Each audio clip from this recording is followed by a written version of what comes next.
The barrel of the Remington rifle shook slightly against Jake Thornton's shoulder as he peered through the swirling blizzard. Down in the valley below, blanketed in relentless white, a woman lay crumpled next to her overturned snowmobile, blood staining the snow around her.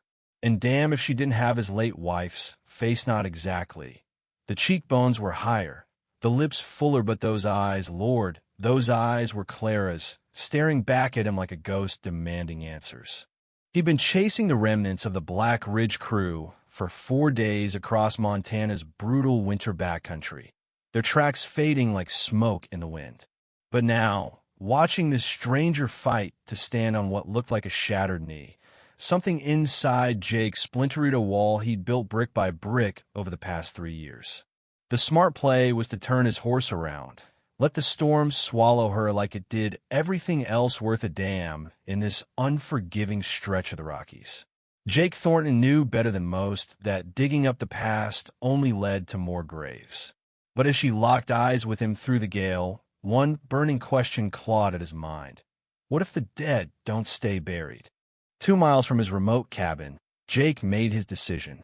He dismounted with the quiet precision of an ex-Marine scout, his boots sinking into the thigh-deep drifts.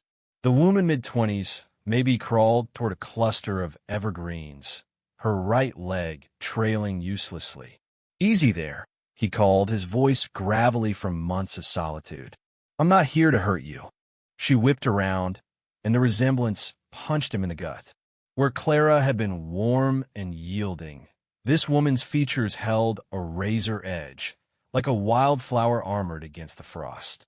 "Back off," she snarled, digging into her parka for what looked like a compact pistol, her fingers trembling but steady enough to mean business. Jake held up his gloved hands. "Ma'am, you're bleeding out in a whiteout. Storm's gonna bury us both before dawn. Shoot me or let me help your call." Those eyes, Clara's eyes, scanned him with a ferocity that set his nerves on edge, like she was hunting for a weakness. "You're him," she whispered, the words slicing through the wind. "You're Jake Thornton." The name landed like a curse in these parts, heavy with shadows. Jake's fingers twitched toward his sidearm instinctively. "Who's asking?" "Nora Hayes," she said, her voice firm despite the pain etching her face. "Clara's sister." The world tilted, the snow muffling everything but his pounding heart. Clara had spoken of a sister Ancia librarian from Seattle, too independent to ever leave the city lights. "She thinks the mountains will break her spirit," Clara had teased, her fingers tracing patterns on his chest in their bed. "She doesn't get that out here. Only the tough endure." But this woman, defiant and bleeding in the drifts, was forged from iron. Jake swallowed hard.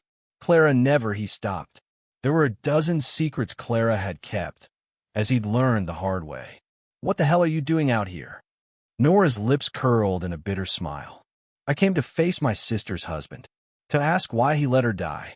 The accusation struck like a knife, but Jake had weathered worse every nightmare replaying Clara's blood on the Idaho highway.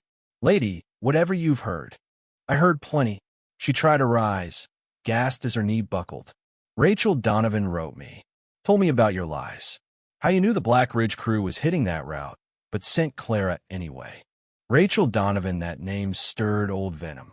A former flame who'd turned venomous when Jake chose Clara over her. But why spin such poison? Fat flakes thickened the air. They had minutes before visibility vanished. "I don't care what Rachel fed you, but unless you want to turn into an ice sculpture, we move now." He reached for her, and she leveled the pistol at his chest. "Don't touch me." The barrel wavered as her strength ebbed, the gun slipping into the snow as she slumped, pale as death. Without a word, Jake lifted her into his arms. She was lighter than Clara, all wiry strength and sharp edges where his wife had been soft and comforting. This was a survivor, not a homemaker. "I hate you," she murmured against his collar as he hoisted her onto his horse. "Good," Jake replied, his breath fogging the air. "Hate will keep the blood pumping." But as he settled her against him for the ride home, he caught a flicker in her tone, something beyond rage. Recognition. Because when she'd truly seen him, those eyes held not just fury, but a raw, aching want that mirrored the void he stared into every dawn. And Jake Thornton knew, with the grim certainty of a man who'd already lost his world, that Nora Hayes was about to shatter what remained of his. The cabin assaulted Nora with memories Clara's letters had painted. The fieldstone hearth, the wool rug, the oak table Jake had crafted himself. But letters couldn't capture Clara's lingering essence, the knitting basket by the fire, yarn still looped on needles, her favorite sweater on the hook, as if she'd just shrugged it off, even the faint pine soap scent in the air. Jesus, Nora whispered as Jake lowered her into the armchair Clara's chair. She realized with a pang. The firelight danced across his rugged face, and for the first time, she saw him clearly. Jake Thornton wasn't the villain she'd imagined. Tall and solid from ranch work, with a gentleness in how he probed her knee, calloused hands careful. A faded scar jagged from his ear to his chin, a remnant of some old fight. His blue eyes carried the weight of battles lost. Not broken, he muttered. Sprained bad, but it'll mend.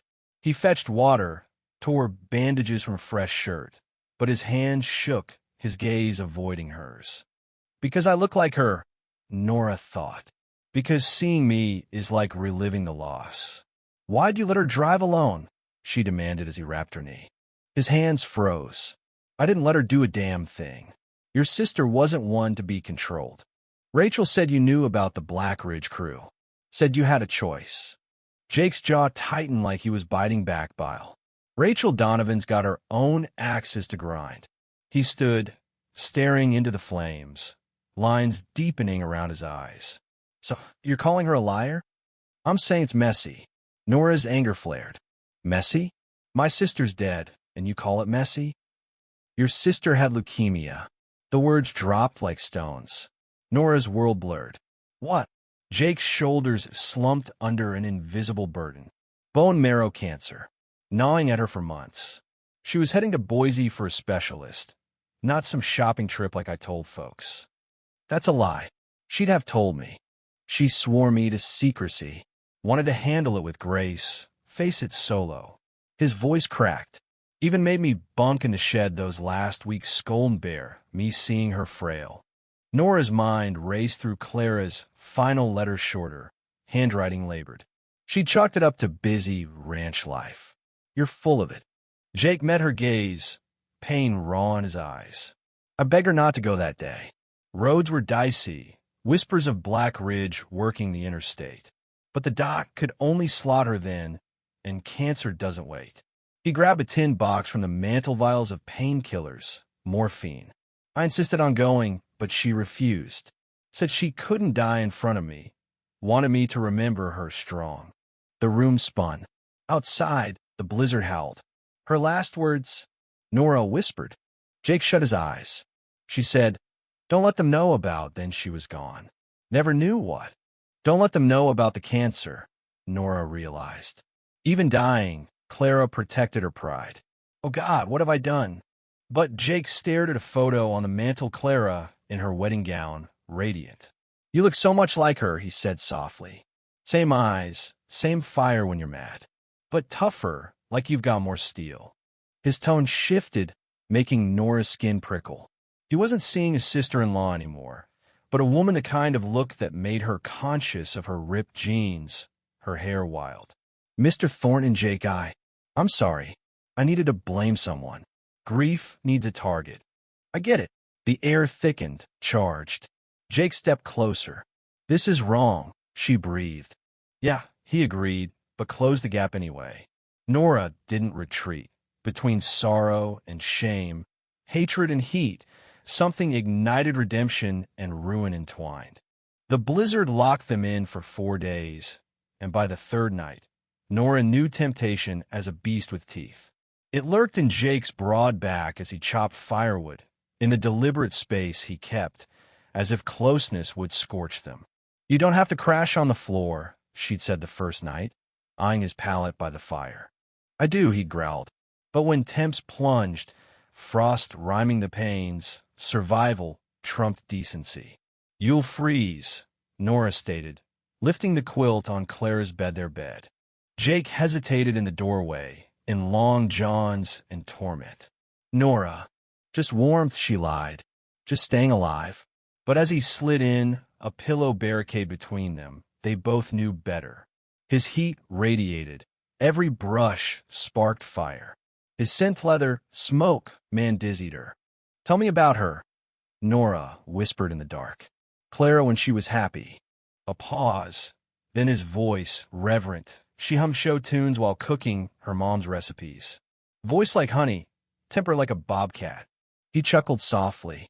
Tried teaching me to two-step. Once nearly crippled us both. Nora smiled. She wrote about that. Said you danced like a bull in a china shop. Did she? Laughter warmed his words, the first she'd heard. They talked till dawn off Clara, the life she'd cherished, the woman they'd loved differently. Barriers crumbled, fingers grazing over coffee, eyes lingering too long in the cramped space. On the fourth day, fixing a loose shutter, it snapped. Nora held the board. Jake leaned in, breath hot on her neck. She turned, they were inches apart, his blue eyes flecked with gold. Nora, he murmured, name a plea and a sin. I know, she replied, knowing they teetered on betrayal. But when his hand cupped her cheek, thumb grazing her lip, she leaned in. The kiss was wildfire grief-fueled, desperate. Jake devoured her like salvation. Nora matched his hunger, shocking herself. Hands roamed, his unbuttoning her flannel, hers mapping his scarred chest. He lifted her onto the workbench, settling between her legs, lips trailing fire down her throat, exposing skin through her thermal. God, Nora, he groaned, nipping her collarbone. I fought this. Don't stop, she begged, arching. But her eyes caught Clara's keepsake box on the sill, its etched heart accusing. No, she shoved them back. We can't, I can't. Jake reeled, confusion to horror as he saw the box. What the hell are we doing? Shame choked the air. The storm eased, sun piercing the clouds. I should leave, Nora said, buttoning up. Where? You showed up with nothing. His voice edged sharp, but his eyes held something deeper, affection bordering love. I don't know, but not here. Not after what we almost. What we almost did was live, Jake said. Clara wouldn't. Don't presume what my sister wanted. You didn't even spot her dying. The barb landed. Jake paled, face hardening. You're right. I didn't know her, and I don't know you. But as he turned, as Nora packed, they both knew the lie. In those days, whispers and touches had bared souls. That intimacy was lethal. By dusk, paths cleared. By morning, Nora Hayes would vanish, stealing Jake's fragile hope. But as night fell, them separate in the cabin, some thresholds, once crossed, sealed fates. Sunrise brought Harlan Brooks and 7 riders, steam rising from their ATVs like demon summoned. Jake heard them, first the engine growls, boot crunches the sounds he'd learned in Afghanistan that spelled trouble. Visitors, he said, loading his Glock. Nora, mid-pack, tensed. What kind? The bad kind. Through the frost-laced window, Harlan's bulky form emerged, eyes cold as steel, missing nothing. Miss Hayes, Harlan bellowed, voice oily politeness. If you're inside, step out. Folks are worried about your virtue. Nora blanched. In these small-town valleys, a woman's name was gold. Whispers could ruin her faster than bankruptcy. Bastard, Jake muttered. He'd foreseen this gossip spread like virus since carrying her home. What does he want? Nora hissed. My ranch, the river access. This is his pretext. Harlan checked his watch dramatically. Now, Miss Hayes, you know how this Luke's a single lady hold up with a man like Thornton. Nora strode to the door, spine rigid. No running. She snapped at Jake's protest. On the porch, she faced them like royalty. Mr. Brooks, you brought a posse for chit-chat? Harlan's grin was graveyard cold. Indeed, word is you've been here days, unchaperoned with a questionable sort. So, the defiance threw him. He'd expected cowering. Well, That's improper for a lady like you. My like, a woman caught in a storm taking shelter, or one who doesn't need your approval. Behind Harlan, his right hand, Vince Keller, shifted uneasily. Harlan flushed. I'm protecting decency. From the porch, Jake interjected, hand on holster. You'll do what, Harlan? What needs doing to shield folk from you, Thorne? The threat hung heavy. Around the clearing, rifle glints from Ridgesmore men. Harlan, Jake warned, you want my land? Say it. Don't hide behind skirts. Harlan laughed hollowly. After letting your wife die, now this? You'll be run out if you're lucky. Rage uncoiled in Jake. His draw was poetry Glock whipping up as Harlan reached. The shot echoed, Harlan's pistol flying, hand mangled. Jesus, Vince yelled, drawing halfway before Jake's next round splintered his saddle. Next moves, it's flesh, Jake said calmly, eyes lethal. Standoff. Hands rose slowly. This ain't done, Harlan snarled, clutching blood. I'll remember her mouth when you're gone. The veiled threat chilled Jakia as long as he stayed. Nora was marked. But a new voice cut in. I think you've said plenty. Heads turned to the tree lean.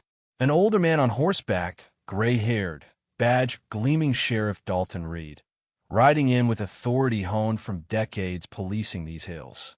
Sheriff Reed, Harlan stammered. Didn't know you were around. I'm now. Reed dismounted stiffly, eyed Harlan's hand. Clean hit. Lucky Thornton aimed low a man with his rep could have ended you. His rep? He's a coward who earned the Silver Star in Fallujah, Reed cut in. Held a position solo against insurgents for his squad's evac. More medals than you've got sense. Nora's eyes widened at Jake. You never said. Didn't matter. Harlan sputtered as Reed grilled him on shady land grabs. Pack up Brooks. 24 hours to clear out. Defeated, Harlan retreated, leaving silence and settling snow. Well, Reed said, pocketing his watch. Let's talk futures inside. The letter hid in Clara's trinket box under loosened felt. Nora found it hours after Reed left, promising Harlan's empire crumbled. Her fingers trembled, unfolding Clara's script. My dearest Nora, it began.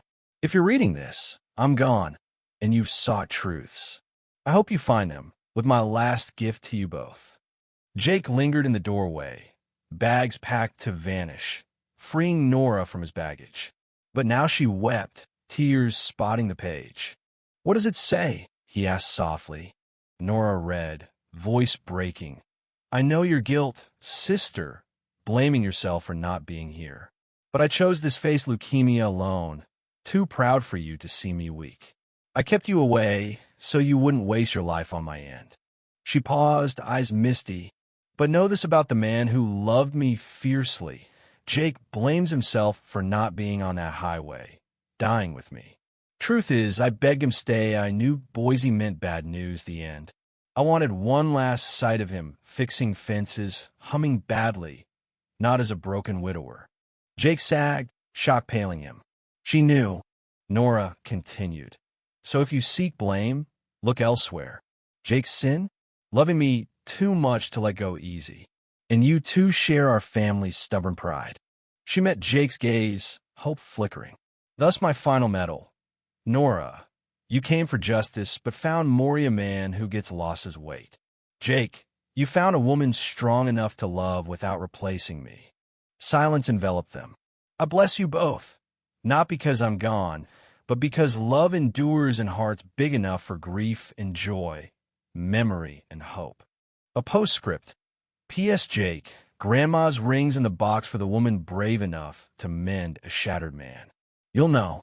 Nora's breath hitched as Jake drew a gold band with an emerald. Nora, I'm no prize older, rougher, haunted, but if you'll have me. Yes, she whispered, sealing it with a kiss. The cabin lightened, grief lifting like mist, forgiveness blooming anew. And there you have Ida's story of love rising from ashes, proving hearts hold both sorrow and second chances. What do you think? Share in the comments. Whose side are you on, Nora's initial quest for revenge or Jake's silent suffering? Do you believe love can heal such deep wounds? Or is it always tainted by the past? Let's hear your takes.